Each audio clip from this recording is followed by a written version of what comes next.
Good afternoon, everyone, and welcome to today's DEI lecture, Whole Health and You. Michigan engineering is in the midst of a major culture shift forward, and we are moving toward equity-centered engineering. As part of our culture shift, we seek to put people first, engineer differently, and inspire holistic engineers. I am so pleased to introduce and welcome our speaker, Professor Zinobia Bennefield. Professor Bennefield is an assistant professor in the Department of Sociology at the University of North Carolina, Charlotte. She studies health disparities, health policy, and childhood and adolescent mental health. Today, Professor Bennefield will make a case for why mental health is intrinsically linked to physical, spiritual, and environmental health, and she will highlight the importance of utilizing a whole health perspective in order to experience overall well-being. I hope you are as excited as I am to hear someone talk about this amazing and very, very interesting topic. And with that, I will welcome Professor Bennefield. Thank you so much for that lovely introduction and for the invitation. I am so happy to be here, albeit virtually. It is a privilege to be here and talk about something that I am very passionate about. Let me go ahead and get my timer started. Okay, so 2020, I think we can all agree, was something of a dumpster fire.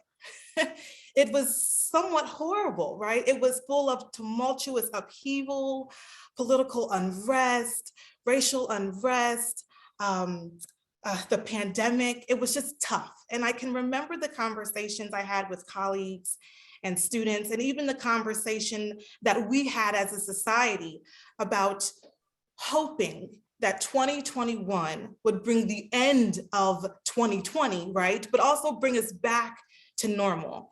And I think it's safe to say that that's not at all what 2021 brought, right? It was in some ways 2020 part 2.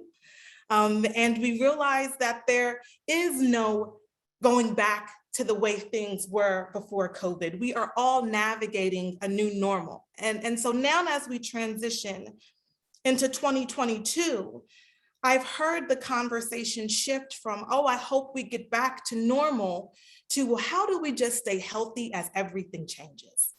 How do we maintain our physical health, our mental health in the midst of all of this change? And that's what I want to talk about today. And I've been asked this question from different camps. So as a health disparity scholar, I've been asked, Zinobia, how do we maintain health when you have populations aggregated or disaggregated by race, ethnicity, or socioeconomic position, having different health behaviors and different health outcomes? How do we maintain our health in these disparate populations? As a race and ethnic relations scholar, I've been asked, how do we maintain our health in the face of political and social unrest? Whether we're just engaging with the news or we're doing activist work, right? How do we exist healthily in the face of what's going on? And then as a childhood and adolescent mental health scholar, I've been asked about the kids. So I work with teachers. And they want to know, how do we protect our children? Children are struggling in schools. I don't know what's going on in Michigan, but I can say in K through 12 education here in Charlotte, where I am, I mean, violence is at an all-time high in schools. Suicides are at all-time highs. I've had students, teachers say to me, I am a freshman teacher and I have students who haven't been in school since they were in the 7th grade. Right? And how do we navigate these pressures? And the answer to these questions are specific in some ways, but there is a general thread that connects all of them. And that's what I want to talk about today, the importance of whole health. So how do we maintain our health in the presence of disparate outcomes and political unrest? And how do we protect our children? I would argue, and I think the research suggests, that we first have to redefine what health is, right? We have to redefine our conception of health. So I teach undergraduates, and I always do this activity with them. I ask them to define health. What is health? And they will say something like the absence of visible disease or the absence of an impairment of the physical body, right? They are focused on the physical body. And they will sometimes extend that definition and say, and my ability to do work or fulfill my social roles. And that's pretty parallel to what most people say, right? I am healthy if my body is fine and I can do what I have to do. But that definition is extremely limited because it negates or it ignores the other dimensions on which health exists. So one of the big dimensions that is often ignored in our definition of health, although I would say in 2022 and in the end of 2021, this conversation is definitely more at the forefront, is the health of the mind, right? Mental health is linked to physical health. In fact, what mind-body medicine teaches us is that where the mind goes, the body follows. A mind that is at ease will produce a body that is at ease. A mind that is not at ease, mind-body scholars often say, will produce a body that's full of dis-ease, right? Disease. So there has to be an understanding that we have to first have health in our minds in order to have health in our bodies. That means we have to be mindful of our thoughts. What do we think about and when? What is our relationship with our mind? I often meet people who have very contentious relationships with their minds. They say things like, my mind keeps me up at night. I can't sleep because my mind is racing. I don't know why my mind always thinks about these things, right? We end up fighting our minds, right? So one could argue that the definition of health has to expand beyond the sort of the absence of disease in the physical body, but it has to expand to the presence of ease in the mind, right? We have to have minds at peace to have bodies that are also well, right? But we are not just mind-body. We are not just mind-body. We have a mind. We have a body. I do this exercise also with my undergraduates. I ask them, who are you, right? And they'll say, I'm a student. No, that's a role that you play. Or they'll say, I'm a person. It's like, okay, we're getting a little bit closer. And it's clear that we're not our minds. We have a mind. We are not our bodies. We have a body. What is the we or the you or the I that's doing the possessing? And depending on your positionality, the term here is we are spirit or energy. So theology tends to use the term spirit. Quantum physicists tend to use the term energy. They're both talking about the same thing. It's really just where you fall in terms of verbiage, what makes you most comfortable. But we are energy. We are spirit. And what becomes important for mind-body wellness is for our energy field to be vibrating at a high frequency, right? That's I think the more scientific language. The spiritual language or the more theological language would say we have to have spirits that are whole and at peace. How do we know the health of our spirits? How do we tap into that? Our feelings. Our feelings, I've heard it said by a scholar, our feelings is the language we've given for our conscious awareness of our frequency. I want to say that again. Our feelings is just another word for our conscious awareness of the frequency we are vibrating in. Right? So have you ever just woke up feeling great? I feel happy, or feeling low, right? That's your conscious awareness of the vibrations that you're in. Have you ever been in a great mood and someone walks in and just sucks the energy out of the room or just brings the energy down? We use this language conversationally, but there's wisdom to it. There's actually scientific evidence to support it. Right? So not only does health mean health of the mind and the body, but it also has to include the health of the spirit, the health of our energy fields. I love reading the work, and when I say I love reading, I mean I enjoy slowly working through the work of Albert Einstein and reading his work on the field and what it means to exist vibrationally, right? We have to be mindful of that.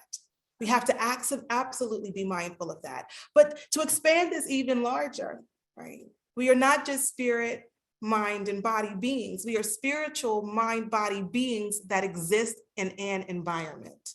As a sociologist, I spent years studying for my PhD, understanding the way our environment, both our social and physical environments, impact our health.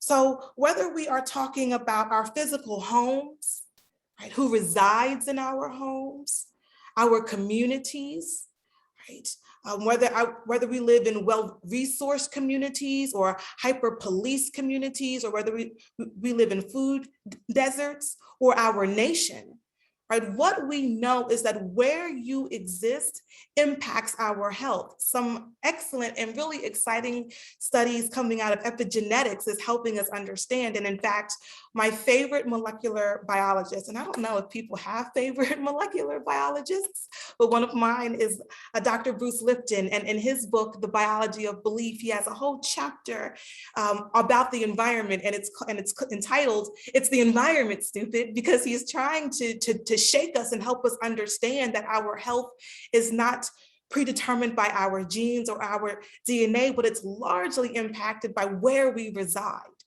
right? And that's important, because you can be healthy spiritually and your mind, body can be right, but if you are in an unhealthy space, it's going to begin to impact your body. It's certainly going to be able to impact your mind and your spirit. But not just your physical environment, right? It's also our social location. It's the statuses that we hold, that we identify with, that we engage with in the world. Our socioeconomic status, our racial and ethnic status, our citizenship status, our sexual orientation, right? How we identify with these statuses impact the way we engage with the world, and all of that impacts our health. As a health disparity scholar, we know that just identifying in a certain group impacts the way you experience the world and the way the world experiences you.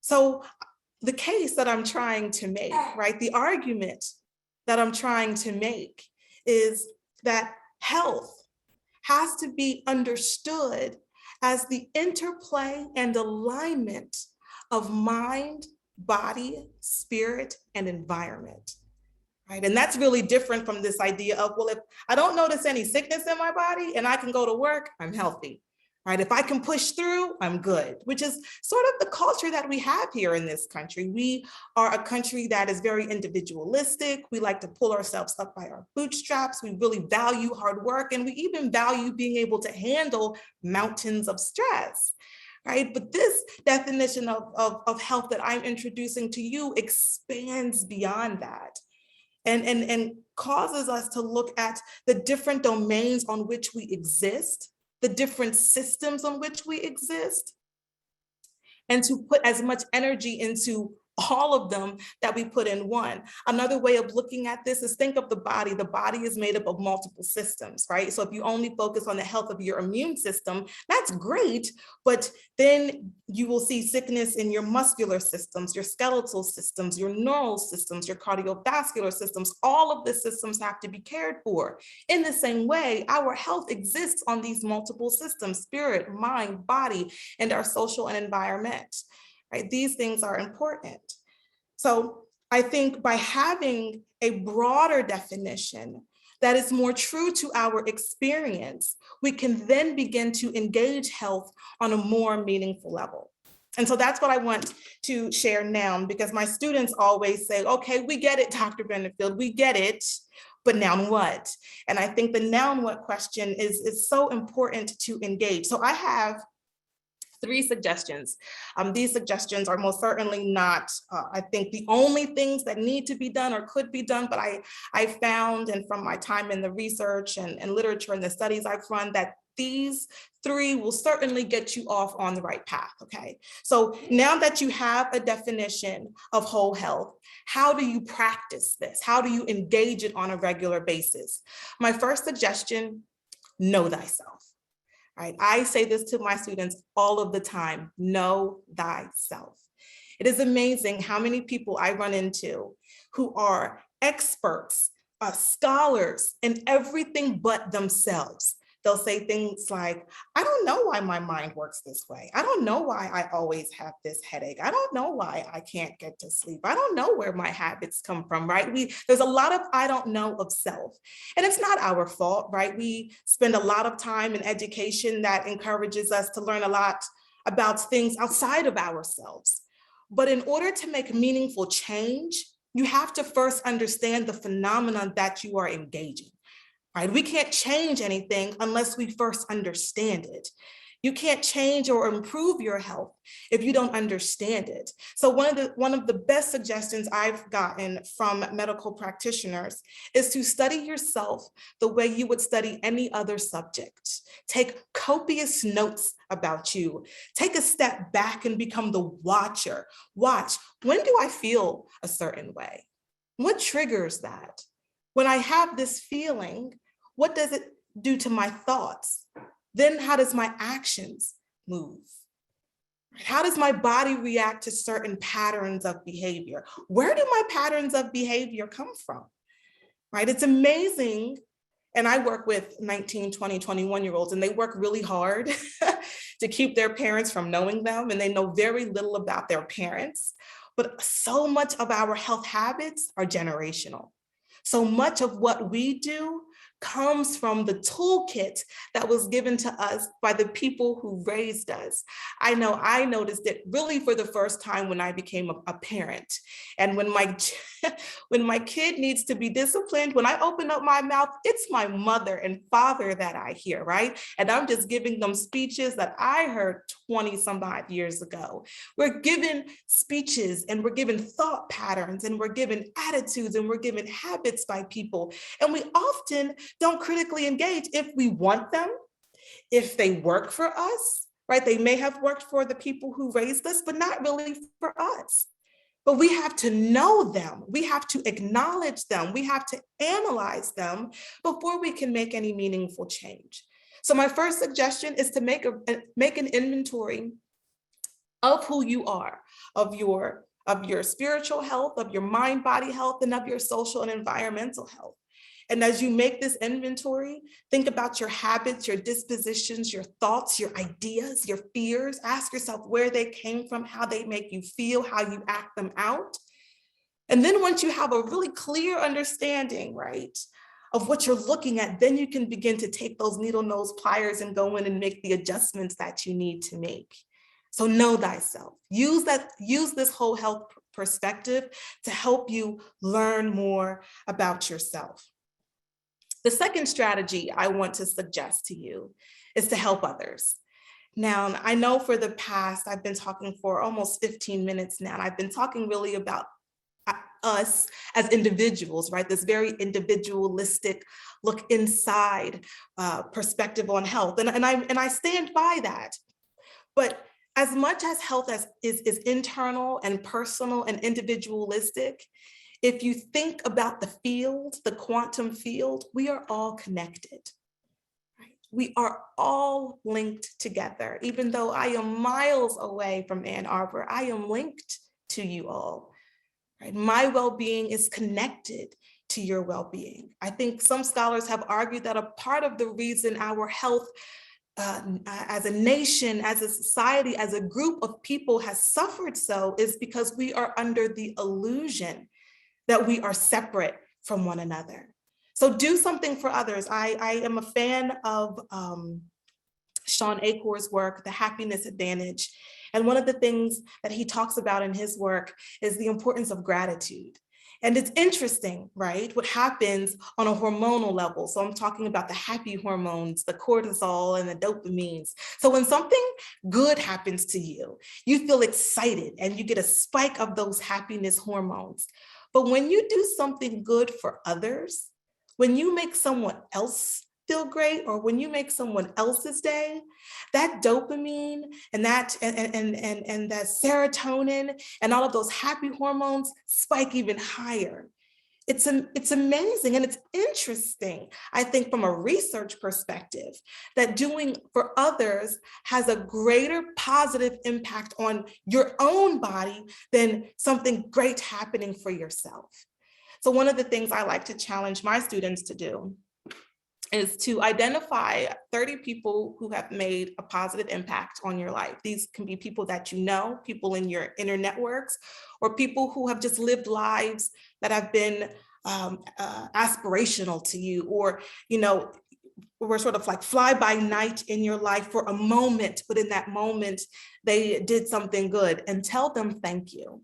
So I did this activity, and I'll tell you, I said thank you to a person who helped me just tremendously after the passing of my mom. My mom passed away very suddenly, and this person just swooped in and loved on me in a sincere way. And the other day, I just sent her this long, I just in a text message said, just thank you. You know, what you did for me meant so much to me. And her response, the joy that being thanked elicited in her, felt better to me than the support she gave. It was such an amazing experience. And as I did it over and over and over again, I began to realize what it means to serve others. And so in this definition of whole health, if you can think back again, mind, body, spirit, but in an environment, we share this world with each other. Right? We have got to be in service of others. And I think, and I won't say that we live in a more selfish time now. I don't like to sort of glorify history in that way. But I will say that we are at some pivotal crossroad moments where we are creating technologies that are amazing, but also have really dire consequences for others, right? We are in a moment of reckoning where we have to think about other populations that maybe we've never encountered, but our actions have ripple effects on the way they live their lives.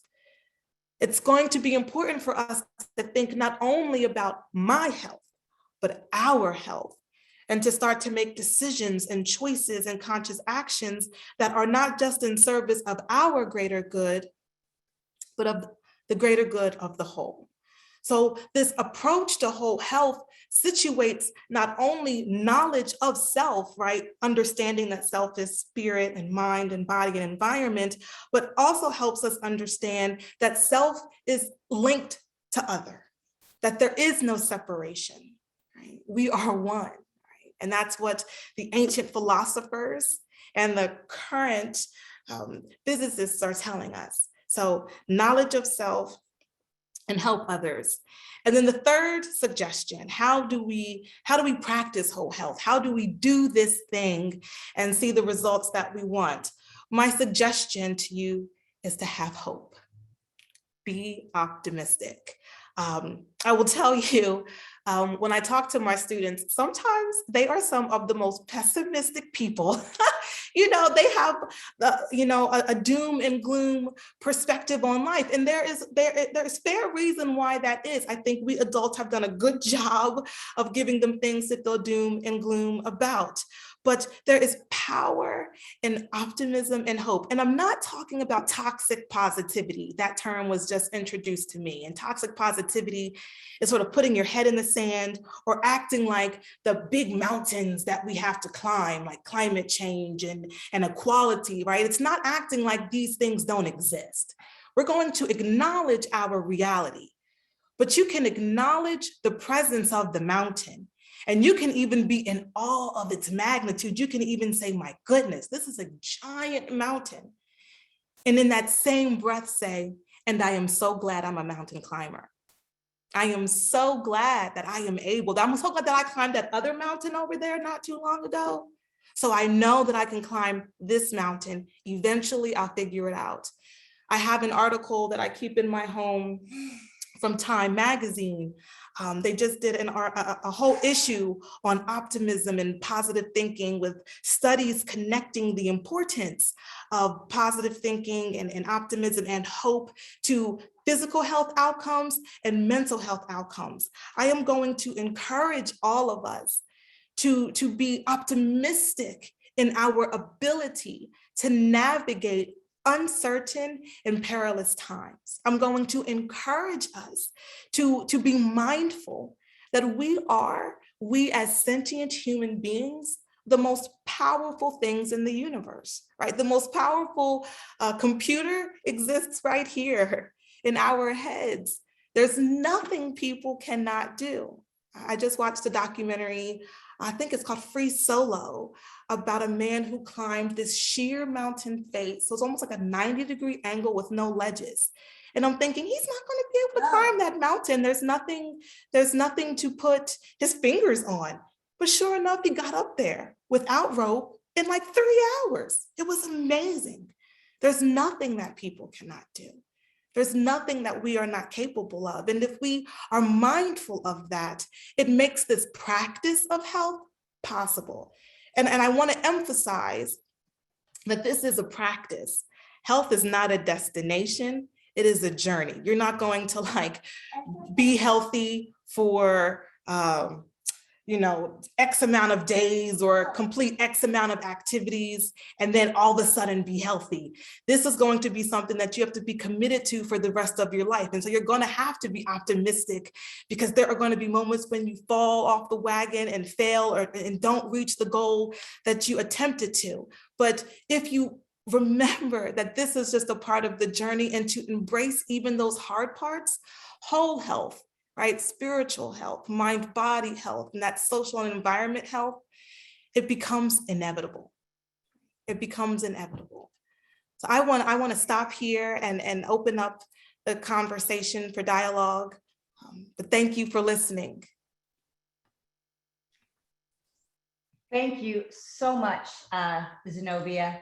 And it's been very, very inspirational to me.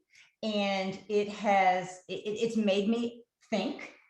And I'm going to start the questioning. And what I am finding very, very fascinating with some of the things that you mentioned, I am new to the College of Engineering. I'm not new to the University of Michigan. I attended school here for my degrees. But this title that I have is Executive Director of Culture, Community, and Equity. And while this summit is entitled the DEI Summit, DTI is one of the many legs of culture, community, and equity. And it is so on point that in this DEI Summit, you're talking about mental health, spiritual health, physical health, and adapting to our environment and culture.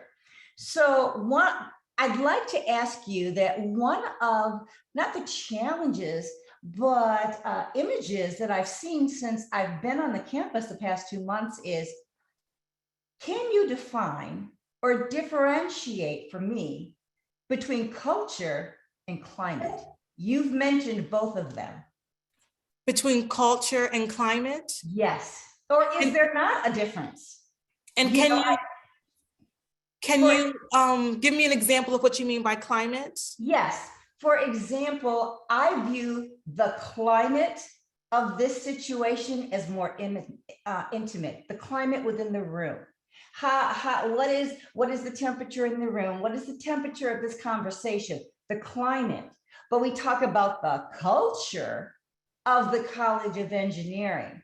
And from what I'm hearing from you, they're different.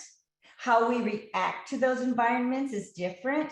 And I am just very interested on your thoughts, because ultimately, as I said at the beginning, we are moving towards a brand new culture of equity-centered engineering, putting our people first. And I feel that's right in line with everything that you've been saying. So Yeah. how do you, or do you not? Is there not a difference between culture and climate? Oh, it's a good question. It's a good question. And congrats on the position. That's so Thank you. wonderful. Yeah, that's Thank so wonderful. That's you. It's awesome. very Good to exciting. Thank Yeah, you. Thank good to see you. that. I'm so happy for you. Yeah, so I would make a distinction, right? So when we're talking about culture, and I will speak from my discipline, from sociology, okay? We're talking about the shared history, language, values of a group of people. Mhm. Okay, so African Americans, particularly the descendants of enslaved Africans, have a particular culture. Mhm. Right? Irish Americans have this particular culture, and even engineers, right, can have a particular culture, right? The engineering culture is certainly different from the sociology culture or the education culture. It's significantly different, right? So this is our shared history, our shared language, our shared values. That's how I would define, from a sociological perspective, culture. Okay. Climate, you use the term that I'm going to use, temperature. It's that temperature in the room, right? It's climate helps us. It's in a way, it's that energy, right? It's the feeling that the culture gives, right? So often we'll change our culture if the culture creates a hostile climate. Does that make sense? Absolutely. So the things are connected in that way, in that the climate is often the feeling, the energy of the space, and the culture helps dictate what the climate is. So if I have a culture of acceptance, if I have a culture of I support innovation, if I have a culture of nonconformity is valued, then the climate may be one that feels open. But if I have a culture of, if you don't speak our language, you're not in the club. If your values are different from mine, then your values are inherently wrong. Then it may create a climate that is a little bit more hostile. Does that make sense? Is that a good answer? Yes, very much so. And it leads right into my next question is, how do you then preserve your mental health when confronted with aggressive personalities? And as you mentioned, the past year and a half has been very tumultuous for us as a culture, a people, a nation. And I'm sure we're all experiencing more aggressive personalities. We may be even experiencing more aggressive personalities within ourselves. Yeah. So how do you preserve that mental health stability, that upbeat mental health that you're speaking of when you're confronted? Yeah, that's really interesting. Okay, so let's start with the people that you don't necessarily have to share space with. Fair enough. No is a full sentence. No. And we don't have to explain. And I know there are certain groups, particularly women, people from low socioeconomic backgrounds, people of color, who tend to feel like they have to explain why they said no. No is a full sentence. No is an explanation. Right? I love that. I love that definition. No is a full sentence. No. Right? And there is nothing else. Go in peace if you want to add something to it. No is what it is, right? Boundary setting becomes really important. I think we have in our society an obsession with that which is toxic. So we sometimes have aggressive personalities in our space, and we engage them when we don't have to. Sometimes we don't have to respond to the email or the look or the comment. I have had people ask me questions and I'm like, no, see, that question is a bait into something bigger that I don't want to get into. No, right? So in some cases, for those people that we don't have to share space with, to set that boundary, to walk away, that's enough. Now, there are some people that we can't just do that with, right? Family, partners, bosses, right? This is where detachment becomes really important. I'm reading this book right now. It's called Detox Your Thoughts by Andrea Bonnoir. And it talks about the importance of detachment. And detachment is an ancient idea. It's Buddhist, I think, or at least the Buddhists get a lot of credit for it. And just remembering that how someone is reacting really has nothing to do with you. You engage emotionally with it if you choose to, but it's not really your mess to engage in. Right? So if you are angry with the world and you engage with me and I perceive that, I can just notice, wow, you're really angry, but I'm not. And I can communicate with you in peace. I know I've had to do that with my students. So students bring a lot of that angst, right? Oh, in the beginning of the year, they're nervous. In the middle of the year, it's midterms. At the end of the year, they're stressed, right? So when they come at you, they're coming at you with that anxious, sometimes aggressive energy. And I have had to learn how to witness that and not receive it. That's a practice, to witness and not receive. You're not going to be able to make them less angry, right? But you do have the choice whether you get on that vibration with them. So can we take that a little further? Because this is very, very intriguing. And I'm sure our visual and listening audience is gaining as much from this as I am. So what have you seen? Some of those not so obvious patterns or behaviors or actions, how do you recognize and how do we look for them and know to take that step back? You know, no is kind of the after no. But first we have to realize this is a situation that needs a no or not even needs to be addressed. And I think people often feel awkward, maybe embarrassed. Am I being too forward? But how do you recognize that passive aggressive, not so obvious pattern so that we realize, hey, I need to step back? Yeah, that's a really good question. My first thought would be, okay, so we have two brains. Most people don't know that, right? We have the brain here and we have our second brain, and it's often called the second brain or your gut brain.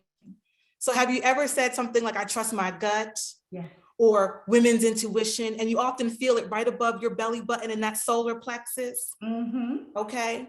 How do you know? Trust your gut. Your gut will never lead you wrong, right? Now your mind is making sense of, and I don't want to get too deep into the science, but your mind makes sense of what can be perceived by the five senses. So your brain can only compute data from the physical world. But what we know is that most of what exists is invisible. Now, this is deep into physics, right? But most of what exists is invisible. Your gut is able to process invisible information. So how do we make sense of these small microaggressions where you're like, and what do I do? Right? When you have those moments? Yes. Your gut. The problem is we are socialized to not trust our gut. We get the gut instinct and then we call 10 people to get confirmation. My gut told me this, but should I do that? What do you think? Give me some feedback. What do you think people are going to say if I trust my gut? Right? But very rarely does the gut steer you wrong. So my first thought would be to this question is to get into an intimate relationship with your second brain. Learn her voice, learn her language, learn when to listen to her, and then be mindful. This goes back to know thyself. Take note of how right she is, how correct she is. How many times have you not trusted your gut and you've been like, I should have did what I knew was right, because now I'm in all this trouble, right? When you hear your gut, so I guess it's two answers. When you hear the gut and then trust it, the moments that the mind says, oh, this is so imperceptible, the gut's like, no, just hop here, then hop there, then do that, and then we're out of this. So My thought is we have got to shift from our, and this comes again, this is socialization, this emphasis on Western science and positivistic science and the rational mind. We've got to shift from that and remember that we have been given two brains, and to really put them in their place and say, I am perceiving something. It's very much like a research methods, right? We look at the data, and based on the data, we choose the methodology to mesh with it. If I'm looking at imperceptible data, then I've got to trust my gut. Does that make sense? More than sense. And I'd be totally in disbelief if someone in the audience said, no, I've never had that. No, I know when to trust my gut, because we all do it. And you're right. We've been trained to second guess it, because our brilliant minds, things that we can see, things that we can navigate and create formulas for, that's solid, that's legitimate. But this feeling, like you said, you can't quantify it. So very, very valuable. We're actually getting some questions from our audience, because I could sit here and just do the Kimberly Zinobia thing all afternoon. So yes. I want to respect some of the questions. We were talking a few minutes ago about how unique and fabulous the College of Engineering is. And a question is, how do you keep the same high spirit when you are faced with a task that seems to be insurmountable? And as you admitted, when you're dealing with your undergrads, there's that angst. Everything is insurmountable. I got to pass this test. I got to pass this. So how do these, especially students, and I take that back, faculty often have the same angst, because they're the ones that are teaching the students and helping to mold and create these amazing individuals. So scratch that I said students, everyone. How do you keep that same spirit when you are faced with a task that seems insurmountable? For example, either a family problem or a research-related issues. That's a really good question. My gut, the first answer that comes from my gut is to be mindful that happiness is a choice. Happiness is a choice. How do you maintain happiness? Choose to, right? Our feelings are in our control. What we feel is up to us. There's no such thing as this person made me feel. No, this person did something, and we appraised that something and then went into our bag of feelings and picked out the one that we chose to feel. Happiness is a choice. And we have to consciously and intentionally choose it every day. I'm being faced with the mountain, but I choose joy. I choose to climb the mountain with a smile on my face. Right? I choose to climb the mountain grateful that I have the ability to climb it. I choose to climb the mountain grateful that as I do this, I'm getting better. I'm learning more lessons. That when I get on the peak, I'm going to know things I haven't known before. A lot of it is perception and the way we choose to perceive mountains. I think I mentioned the documentary Free Solo. This man is looking at a sheer face and he is invigorated by it. What if we were invigorated by our mountains? Right? We've been socialized to be downtrodden by our mountains, to be so depressed. I think one of my favorite authors says, she says, I'm quoting her, I don't ever say I have to do X, Y, Z. I get to. I get to calm the angst of young people. I get to problem solve. I get to stretch my intellectual prowess. What a joy that is. When we start to construct things differently in our minds and be mindful, this is not like positive or toxic positivity. It's just saying, I choose to feel joy about that which I experience. And I choose to feel joy consistently, right? That begins to serve. It doesn't make the mountain go away. It doesn't make the mountain any smaller. 10 years my mountain that I'm climbing right now, right? It doesn't make that any smaller. But I say, oh my gosh, this is super hard, but also very amazing. How grateful am I to experience this? Does that answer that? I think so. It definitely answers it for me. And I've been asked by a question out in our audience to revisit a statement that you made that has hit home to people, and it hit home to me as well. It's when you said to witness and not receive it. Oh, yeah. You know, I was like, wow, that's powerful. I'm going to need to work on it. So it wasn't a question. This particular individual just says, I just want her to repeat it and maybe expound on it a little bit more. Yeah. So I'll tell you, this is a practice. Okay. So this is something a practiced and learned skill. Yes. This is going to be something you have to be intentional about, to witness and not receive. So if you think about the quantum field, right? We are all linked. And have you ever been around people who just throw their energy around, right? And you can just be around them and be in the best mood because they're in the best mood, or they can just draw you down. We have really got to be able to say when we receive and when we don't receive, when I will take that on to you and when I won't. I'll tell you, so I have a 3-year-old son who is amazing, but we also had to go through the terrible 2s and terrible 3s. Yes, terrible 3s. And yes, terrible 3s. Yes, okay?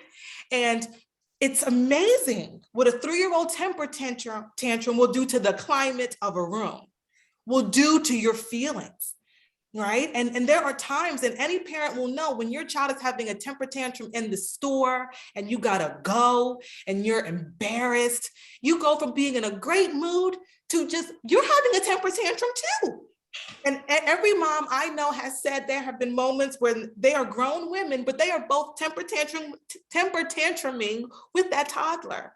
I have had to learn how to witness his tantrums, but not receive that energy, right? I have had to learn how to say, wow, you're really upset by that. And I witnessed that, but it doesn't change my mood, right? And then there are times when I have to say, this temper tantrum so big, I'm going to put you somewhere where you can have that in a safe space, right? Because I can't even be necessarily around it. But that same sort of thought process happens with all of us, right? Because adults temper tantrum. I mean, come on now, we work with scholars. Scholars temper tantrum, you know, I temper tantrum, right? For sure. We have to be able to say, wow, you're really having a reaction to that. And sometimes you have to narrate yourself through it. Wow, that person's really having a negative reaction. Wow, they want me to engage because misery loves company. I feel myself wanting to engage because whatever they're saying or doing is triggering something in me. Probably nothing to do with them, but I need to engage this to work out some other stuff I got going on. But nope, because that disrupts my peace, that disrupts my joy. I'm going to sit in silent observation of it. Very Buddhist, very difficult, but when you do it, I tell you, you'll look back and be like, oh my gosh, I didn't engage that. And you feel so good about it. So good. So yes, witness and don't receive. You know, yes.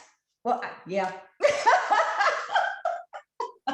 And this conversation is definitely sparking some interest. And you and I think it was before we even, started the summit today, we were talking about how difficult it is to do virtual summits because you want to feed off the audience and you feel their moods. Well, it's definitely coming through in the Q&A. Okay, so good. I'm gonna pass these on. I know our time is running out and they're going to be signaling me soon, but I want to get these because this is another question. Experiencing a microaggression, it can be triggering. What are some things we can do between stimulus and response to respond to a microaggression in a way that is not damaging to the aggressor or the other person? And microaggression it's becoming a very common term, especially in the space of diversity, equity, and inclusion. And it's kind of like, I think I want to know what you really meant by that. Or we used to call it in old school, was that a backhanded compliment? Kind of thing. But now we're really looking at that was a purposeful microaggression. And now how do I deal with this by not making me the aggressor and not offending each other? Yeah, that's a really good question. If I had the answer to that, I'd be a rich woman. If I knew that, honey, I'd be living a different, I'd be zooming in from my yacht, right? I have some suggestions, right? This is where know thyself becomes very important, because you will know in the moment what you are prepared to do, right? So sometimes you have the energy, or as people from my culture say, sometimes I have time for it, and sometimes I don't, right? Knowing thyself puts you in a position where you're not just reacting, but you are masterfully playing chess with someone who is trying you, okay? So my first thought is correct it. Now, Freud was not right about a lot of things, but one of the things Freud said is if someone, Freud says to respond to the person who provokes. You don't have to be rude about it, but you can say, you know, what did you mean by that? Did you know that you saying this elicits XY response or connects to that history? And I've had to do that multiple times, right? When I've been called articulate or eloquent, or, you know, it's like, well, do you realize, I'm sure that you didn't mean it, but do you understand the historical legacy of that? It's a little bit problematic, right? So sometimes you engage it with education, right? That's one way to do it. I think one of the most important tools is to be mindful, right? And this is tough, but what anyone says, their words have as much power as I give them. What you say to me only matters if I receive it and believe it. And if I am aware of who and what you are, I'm not surprised by the statement. And sometimes because of that, I have no reason to even acknowledge it. Some things you can let go because it's like, oh, they tried to offend me, but it didn't even work, child. They tried. Right? Some things don't even permeate when the spirit is that strong. When you know who you are, when you're confident in who you are, it becomes a lot more difficult for people to offend you. Right? No one's going to tell Patty Bell she can't sing, even if they murmured it to her on a rough day, right? Even if they, you know, passive aggressively said, she's not going to receive that because she is confident in the pipes God gave her. This is where know thyself again becomes confident or becomes pertinent. When you know thyself, other people's backhanded words are evidence of their ignorance, not of your inadequacy. And why should I work hard to repair your ignorance? That is a personal mission. No, that definitely struck a chord.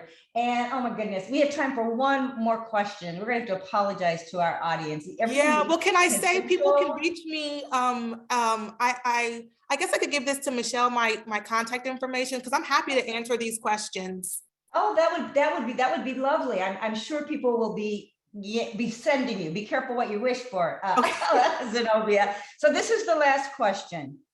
Information overload and fast-paced multitasking has become normal in our everyday lives, work, and school. Please share your thoughts and ideas around how these positively or negatively influence our mental, emotional, or physical health. Should I read that again to you? I was going to ask you. Thank you for reading my mind. Yes, please. Information overload and fast-paced multitasking has become normal in our work and school lives. Please share your thoughts and ideas around how these positively or negatively influence us. Yeah, that's a really great question. So there's, you know, it's interesting when I read the Buddhist texts, particularly like Thich Nhat Hanh's work, the Buddhists often talk about not multitasking. And I always read their work and I say, oh, you live in a monastery on a mountain. So, you know, that is very specific to your environment. I am the multitasking queen. I think to a certain extent, I mean, it helps us hone our skills. It makes us sharp, right? It makes us very good at what we do to be able to process. And these things right here, their processing power, they get it done. And so I think to a point, it's kudos to us for, I think, being able to do what seems like, you know, impossible. the impossible. I think this is where mindfulness becomes important. Do it intentionally. Mhm. Do it intentionally, right? And know when not to do it. So, I would suggest, and this comes as a parent, to not multitask when you're with your children, right? The research talks about connection to parents and the difference between quality time and the quantity of that time. Parents think, well, I'm in the room, but you're not present in the room, right? Mhm. So I think know when and where you are comfortable multitasking, set those boundaries and stick to them. Right. So if I'm in the office and I've got 13 tabs open and I'm working on this master's thesis and I'm doing this.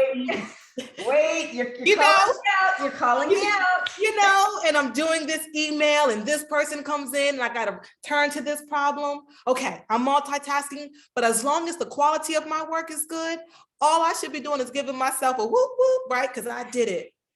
But when I take lunch, it's just me. When I'm with my partner or my children, it's just me. When I'm by myself and I'm having that moment with a book or a cup of tea, it's just me. This is, again, where know thyself becomes really important. This is where know thy environment becomes important. When are you pulled too thin? When is your gut saying, oh my gosh, please, just one at a time? I'm always multitasking. Listen to her and she will guide you. And so I know I multitask in my professional life hardcore, but I feel like the quality is good. So I'm not worried about that. But in my personal life, I am a one thing at a time type of gal. When I'm with my baby playing Jenga, that's all I'm doing.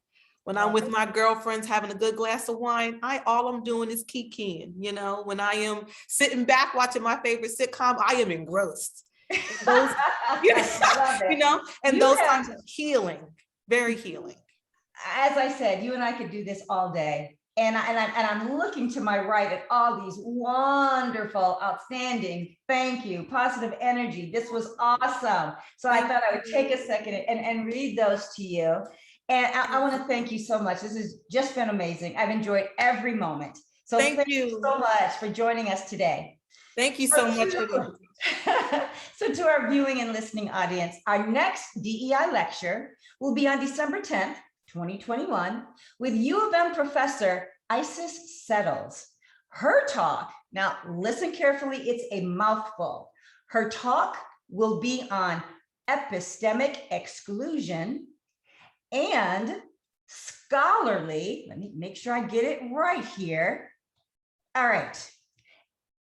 Epistemic exclusion, scholarly devaluation that is a barrier to faculty diversification.